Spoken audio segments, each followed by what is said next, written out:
आंखें बंद करो और कहानी सुनो। घोर अंधकार के बाद जीवन में नया प्रकाश।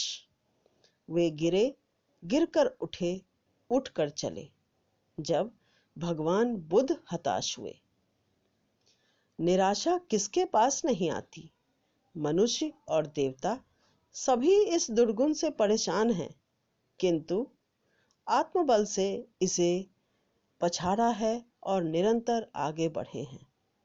भगवान गौतम बुद्ध जीवन के रहस्यों को मालूम करने के लिए बहुत दिनों तक तपस्या और कठोर साधना में लगे रहे।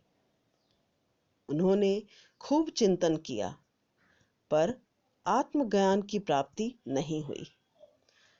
वे साधना करते करते जैसे थक गए थे, या यूं कहिए कि वे कर्तव्य छोड़कर धराम से गिरे।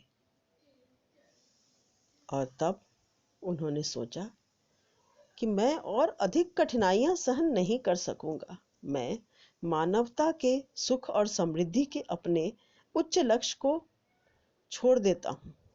ये कायरता के शब्द उनके मन में लगातार घूम रहे थे।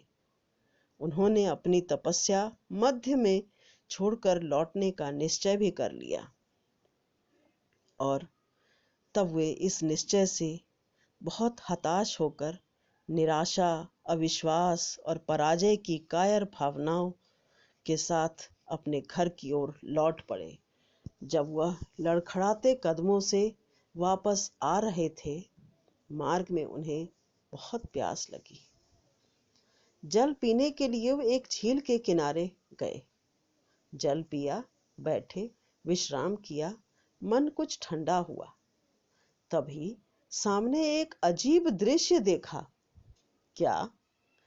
एक नन्ही सी गिलहरी झील के जल में अपनी पूंछ भिगो भिगो कर पानी बाहर छिड़क रही है। 1 बार, 2 बार, 10 बार, 20 बार, सैकड़ों बार यही काम कर रही है।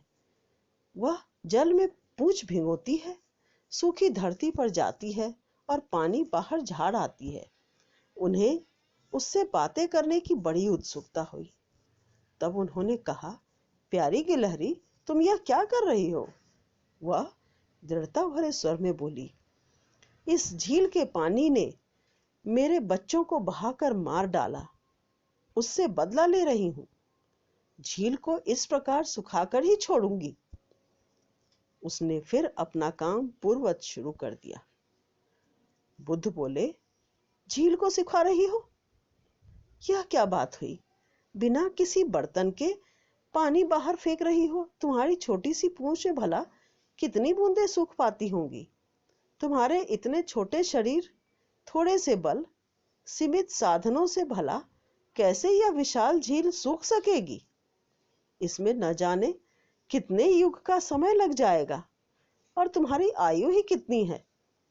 इतना बड़ा काम और इतने सीमित साधन, यह सब व्यर्थ होगा। व्यर्थ क्यों अपनी शक्ति का अपव्यय कर रही हो? तुम इस झील को कभी खाली न कर सकोगी। परंतु गिलहरी ने निर्भयता और दृढ़ता से भगवान बुद्ध की ओर देखा और फिर वह दृढ़ शब्दों में बोली, यह झील कब खाली होगी या नहीं होगी, यह मैं नहीं जानती। और दृढ़तापूर्वक अपने काम में निरंतर फिर लग गई। तब भगवान बुद्ध ने कहा, रुको गिलहरी, सोचो जरा। गिलहरी ने कहा कि नहीं, श्रम करना, लगातार अपनी लक्ष्य पूर्ति में लगे रहना, कठिनाइयों का सामना करना और अंत में विजय प्राप्त करना, यह मेरी योजना है।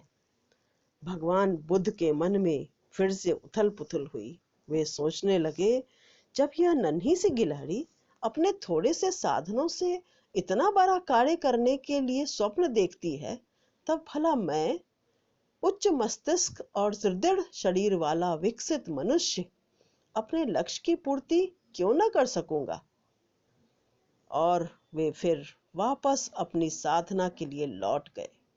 उन्होंने फिर जंगल को कठिन जीवन बिताने का, घोरतम तपस्या करने का स्थान निश्चय कर लिया।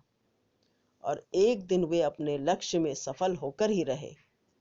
कठिनाइयों से लड़ने और उन पर विजय प्राप्त करने से मनुष्यों में जिस प्रकार आत्मबल विकास होता है, वह एक अमूल्य संपत्ति होती है और उसको प्राप्त कर मनुष्यों को अपार संतोष होता है। तो इसी तरह कहानियाँ सुनते रहिए और संस्कृति से जुड़े रहिए।